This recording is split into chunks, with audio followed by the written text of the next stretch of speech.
Assalamualaikum warahmatullahi wabarakatuh. Kami mahasiswa dari semester 5 Program Studi Manajemen Pendidikan Islam Fakultas Tarbiyah dan Keguruan Universitas Islam Negeri Sultan Taha Saifuddin Jambi. Di dalam video ini, kami akan membahas tentang manajemen perubahan di dalam organisasi pramuka UIN Sultan Taha Saifuddin Jambi. Judul ini adalah sebuah tema yang mengajak kita untuk terus beradaptasi dan berkembang demi masa depan pramuka yang lebih baik. Setiap organisasi pasti mengalami perubahan. Tapi bagaimana cara kita mengelola perubahan itu agar membawa adanya kemajuan? Jangan skip video ini karena kita akan bertemu dengan Ketua Dewan Racana UIN Sultan Taha Saifuddin Jambi. Nah, sekarang kita sudah bersama narasumber kita.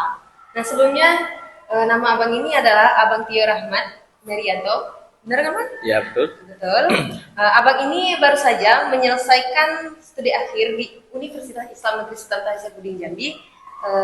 Berhubung beliau ini masih menjabat sebagai Ketua Dewan Racana Pramuka, maka di sini kami akan menanyakan sedikit banyaknya tentang adanya perubahan yang ada di dalam organisasi pramuka. Nah, jadi yang ingin kami tanyakan itu mungkin sebelumnya ada rapat ya, Bang. Mungkin Ya. itu kalau boleh tahu, kalau untuk rapat itu bisa sebulan sekali atau setiap semester? Kalau untuk rapat sih, kami biasanya itu di Gerakan Pramuka UIN ini, selain adanya kegiatan musyawarah setiap tahunnya, itu setiap bulannya itu setiap triwulan 3 bulan sekali itu mengadakan rapat pleno. Di situ kami sering membahas terkait program kerja, terkait kegiatan-kegiatan apa, serta mengevaluasi kegiatan yang telah kami laksanakan sebelumnya. Itu. Kalau untuk rencana kegiatan yang akan diprioritaskan untuk semester depan itu, kalau boleh tahu? Kalau untuk semester depan sih, itu biasanya kami bahas itu di musyawarah ambalan maupun racananya.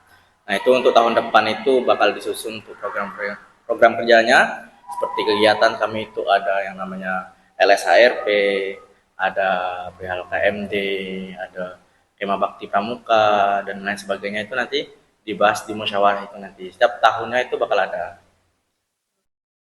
Kalau untuk kegiatan yang kemarin itu, apa kegiatannya, Bang? Baru-baru ini kami itu mengadakan kegiatan lomba susur halang rintang. Itu Untuk penegak, untuk anak SMA sederajat. Kebetulan juga kemarin itu kegiatannya regional Sumatera. Jadi ada yang dari Payakumbuh, ada yang dari yang Riau, dan juga ada dari Sumsel kemarin. apakah sebelum tahun sebelumnya itu tetap mengadakan kegiatan yang sama seperti itu atau baru tahun ini? Untuk kegiatan LSHRP ini sendiri, alhamdulillah udah berjalan 17 kali, berarti udah hampir ya 17 tahun lah. Kemarin terpotong karena COVID juga kan, jadi vakum 5 tahun. Dan untuk kegiatannya udah mulai dari 2 tahun terakhir ini.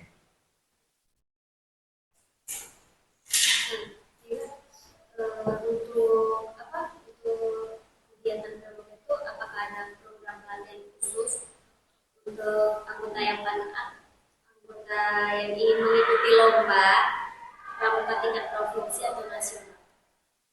Untuk latihan sendiri kami setiap minggu juga ada mengadakan kegiatan latihan, baik itu di materi tentang pramuka maupun materi umum lainnya. Dan untuk kalau lomba itu kami bakal melakukan yang namanya TC untuk pelatihan yang lebih mendalam lagi agar lomba-lomba yang akan diikuti, misalnya lomba tentang pioneering atau sandi-sandi itu dipelajari lebih dalam di TC, diulang-ulang agar untuk mempersiapkan kegiatan lomba tersebut. Untuk pelatihannya itu dilakukan setiap minggu atau sebulan sekali? Kalau latihan rutinnya itu kami ngadakan setiap minggu, itu setiap hari Minggu latihannya.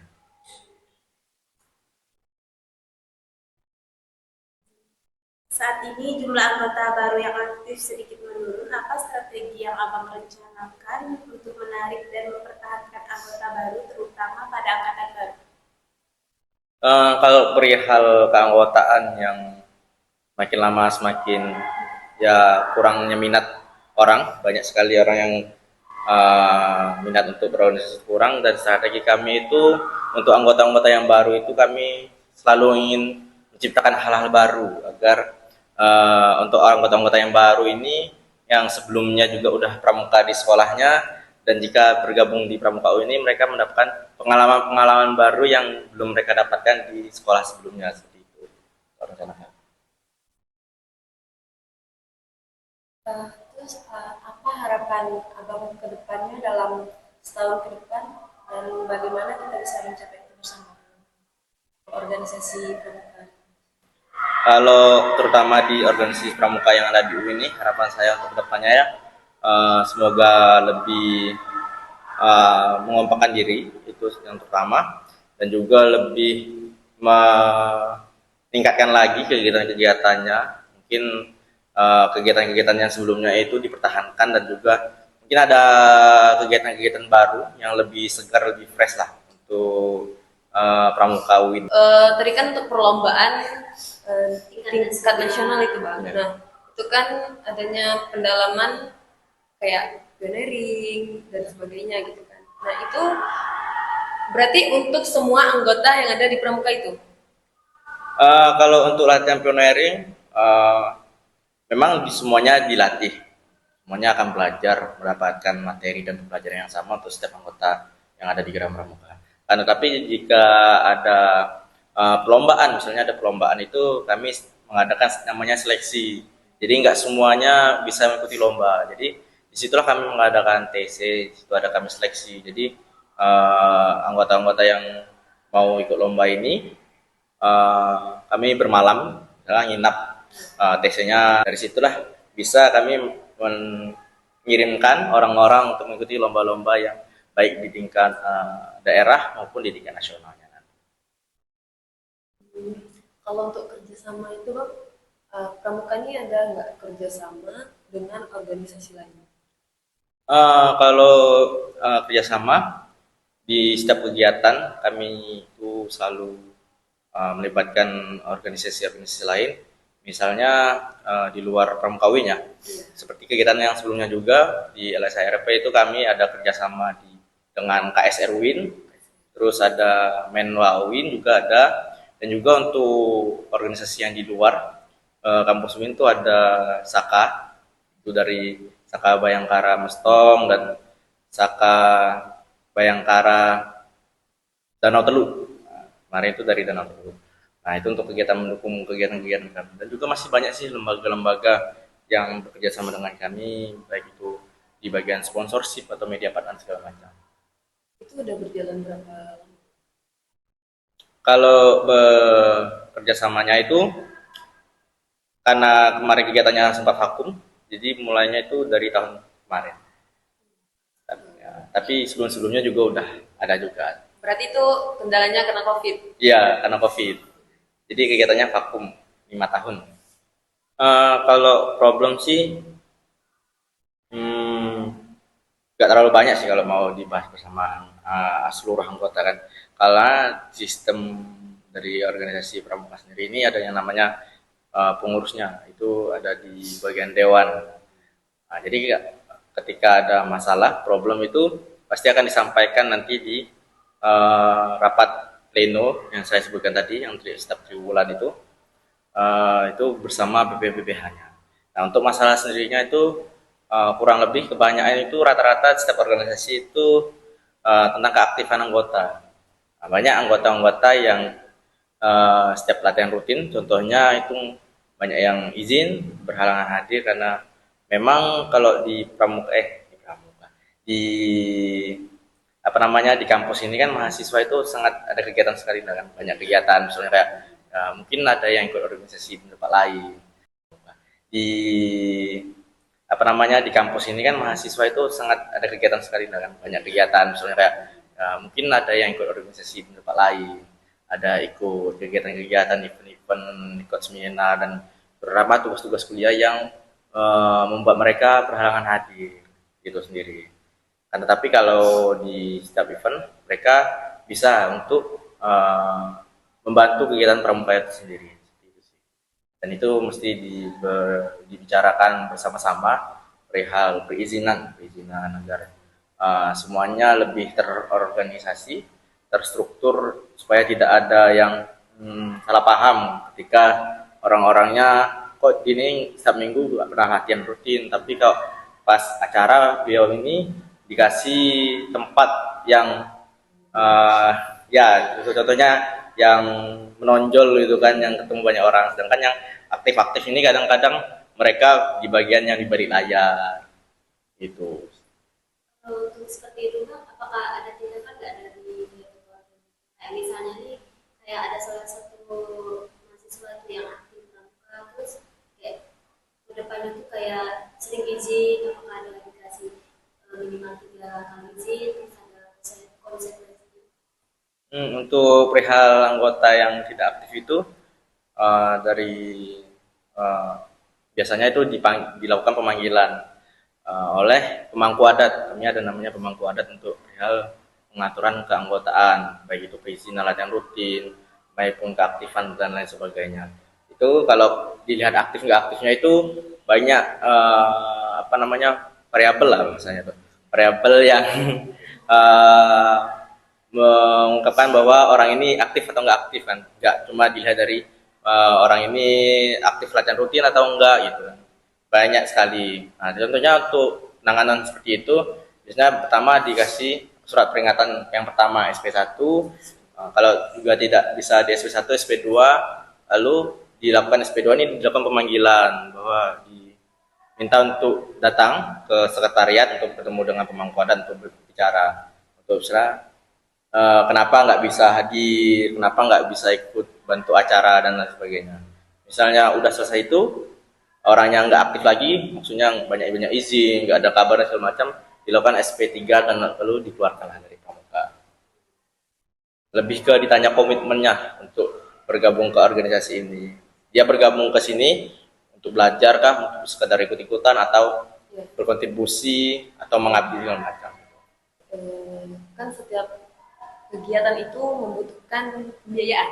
Iya, betul. Nah, itu bagaimana caranya anggaran itu bisa sesuai dengan target yang kita inginkan? Kalau perihal membahas anggaran pembiayaan kegiatan itu, kalau di organisasi kami ini, kegiatan misalnya untuk tahun depan tahun 2026 berarti itu udah diajukan dari tahun sekarang. Jadi untuk anggaran yang tahun sekarang itu udah dianggarin di tahun sebelumnya. Jadi untuk perihal kisaran anggarannya berapa, terus nominalnya berapa dan apa aja kebutuhan itu kami sesuaikan dengan setiap kegiatan. Misalnya ada kegiatan KBP, itu penerimaan anggota baru. Jadi di KBP itu butuhnya apa aja kami rinciin, kami masukkan nominalnya, dan lalu kami ajukan ke kampus. Nanti perihal disetujui kampusnya itu berapa itu belum tahu, nggak pasti. Soalnya kalau nominal pastinya itu setiap tahunnya itu pasti berubah-ubah, nggak mesti sama. Dari panitianya itu mereka menyusun laporan dari kegiatan dari awal sampai akhir, berapa anggarannya, terus uangnya dibuat beli apa dan segala macam, dan ada nota-notanya segala macam, itu laporan. Itu juga dilaporkan ke seluruh anggota. Jadi semua anggota bisa melihat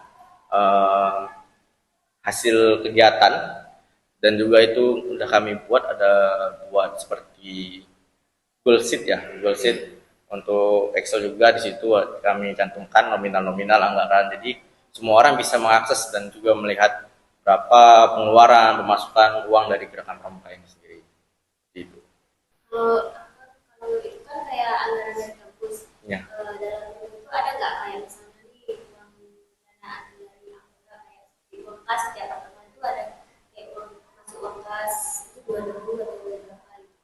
Oh ya, untuk uang kas sendiri kami di pramuka ini ada buat uang kas lah, uang kas semua anggota, baik itu dewan, pengurus maupun anggota yang lainnya. Itu setiap latihan rutin itu ada uang kasnya. Uang kasnya itu sebesar Rp2.000 setiap pertemuan. Jadi setiap minggu itu 2.000. Berarti uang itu tetap dipakai untuk kegiatan? Ya, untuk kegiatan. Kan ada juga kegiatan-kegiatan kita ini yang enggak yang enggak didanai bukan maksudnya enggak didanai kampus, misalnya hal-hal yang kan tadi disebutin ada diajuin dari tahun ini tahun depan. Nah, itu enggak semua kegiatan itu di ACC disetujui sama kampus. Jadi ada beberapa kegiatan yang memang dananya itu dari dana uang kas itu sendiri yang tadi dikumpulin. Dan juga ada sumbangan-sumbangan seperti kami juga ada namanya pernah segala macam pembina dan hal segala macamnya itu. Nah, uangnya bisa dari situ. Misalnya kami melaksanakan kegiatan gotong royong, nah, itu kan pasti ada perlu beli minum, beli snack untuk makanannya itu dari uang kas itu sendiri. Dari kampus itu ada kayak fasilitas nggak disediain untuk pramuka? Kayak ruangan gitu. Untuk fasilitas sendiri yang diberi kampus untuk kami itu alhamdulillah banyak sekali ya. Terutama yang utamanya itu kami punya bumi perkemahan Rodo atau Labah namanya, yang ada di belakang kampus ini. Itu letaknya dekat belakang Mahat. Itu termasuk fasilitas kampus itu. Di situ bukurnya ada 3 pendopo, terus fasilitas-fasilitas yang seperti kayak listrik, sumur bor beserta mesinnya dan segala macam alat-alat untuk kegiatan berkemah juga difasilitasi dari kampus. Baik, itulah sedikit banyaknya informasi dari narasumber kita, Bang Tio. Semoga informasi itu dapat bermanfaat bagi kita semua. Dan kami ucapkan undur diri dan terima kasih. Wah, luar biasa sekali ya teman-teman pembahasan kita pada hari ini. Nah, dari obrolan tadi dapat kita simpulkan bahwa Manajemen perubahan dalam organisasi pramuka tidak hanya soal menginspirasi diri dengan situasi baru, tapi juga tentang membangun pola pikir yang terbuka, semangat berinovasi, menjaga nilai kepramukaan di tengah perkembangan zaman. Itu saja yang dapat kami tampilkan. Kurang lebihnya mohon maaf. Kami akhiri. Wassalamualaikum warahmatullahi wabarakatuh.